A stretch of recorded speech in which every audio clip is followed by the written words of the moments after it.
à voix haute. Alphonse de Day, Lettre de mon moulin, les 3 messes basses. 3e épisode, Conte de Noël. 5 minutes après, la foule des seigneurs s'asseyait dans la grande salle, le chapelain au milieu d'eux. Le château illuminé de haut en bas retentissait de chants, de cris, de rires, de rumeurs, et le vénérable Dom Balaguère plantait sa fourchette dans une aile de gelinotte, noyant le remords de son péché sous des flots de vin du pape et de bon jus de viande. Tant il but et mangea le pauvre saint homme qu'il mourut dans la nuit d'une terrible attaque, sans avoir eu seulement le temps de se repentir. Puis, au matin, il arriva dans le ciel encore tout en rumeur des fêtes de la nuit, et je vous laisse à penser comme il y fut reçu. « Retire-toi de mes yeux, mauvais chrétien, lui dit le souverain juge, notre maître à tous. Ta faute est assez grande pour effacer toute une vie de vertu. Ah, tu m'as volé une messe de nuit. Eh bien, tu m'en paieras 300 en place, et tu n'entreras au paradis que quand tu auras célébré dans ta propre chapelle ces 300 messes de Noël en présence de tous ceux qui ont péché par ta faute et avec toi. » Et voilà la vraie légende de Dom Balaguère, comme on la raconte au pays des Olives. Aujourd'hui, le château de Trinquelage n'existe plus, mais la chapelle se tient encore droite tout en haut du mont Ventoux, dans un bouquet de chênes verts. Le vent fait battre sa porte disjointe, l'herbe encombre le seuil. Il y a des nids aux angles de l'autel et dans l'embrasure des hautes croisées dont les vitraux colorés ont disparu depuis longtemps.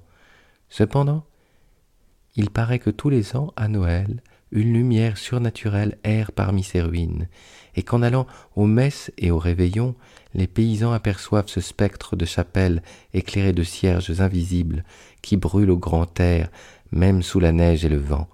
Vous en rirez si vous voulez, mais un vigneron de l'endroit nommé Garrigue, sans doute un descendant de Garrigou, m'a affirmé qu'un soir de Noël, se trouvant un peu en ribote, il s'était perdu dans la montagne du côté de Trinquelage, et voici ce qu'il avait vu. Jusqu'à 11 heures, rien, tout était silencieux, éteint, inanimé. Soudain, vers minuit, un carillon sonna tout en haut du clocher, un vieux carillon qui avait l'air d'être à 10 lieues. Bientôt, dans le chemin qui monte, Garrigue vit trembler des feux, s'agiter des ombres indécises. Sous le porche de la chapelle, on marchait, on chuchotait. « Bonsoir, maître Arnoton, bonsoir, bonsoir mes enfants. » Quand tout le monde fut entré, mon vigneron, qui était très brave, s'approcha doucement et, regardant par la porte cassée, eut un singulier spectacle. Tous ces gens qu'il avait vus passer s'étaient rangés autour du chœur, dans la nef en ruine, comme si les anciens bancs existaient encore.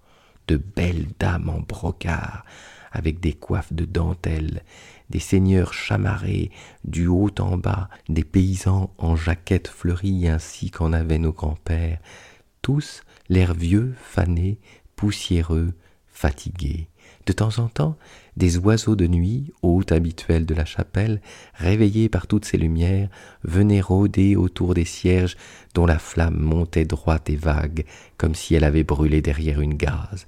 Et ce qui amusait beaucoup Garrigue, c'était un certain personnage à grandes lunettes d'acier qui secouait à chaque instant sa haute perruque noire sur laquelle un de ces oiseaux se tenait droit tout empêtré en battant silencieusement des ailes. Dans le fond, un petit vieillard de taille enfantine, à genoux, au milieu du chœur, agitait désespérément une sonnette sans grelot et sans voix, pendant qu'un prêtre, habillé de vieil or, allait-venait devant l'autel en récitant des oraisons dont on n'entendait pas un mot. Bien sûr, c'était Dom Balaguère en train de dire sa 3e messe basse.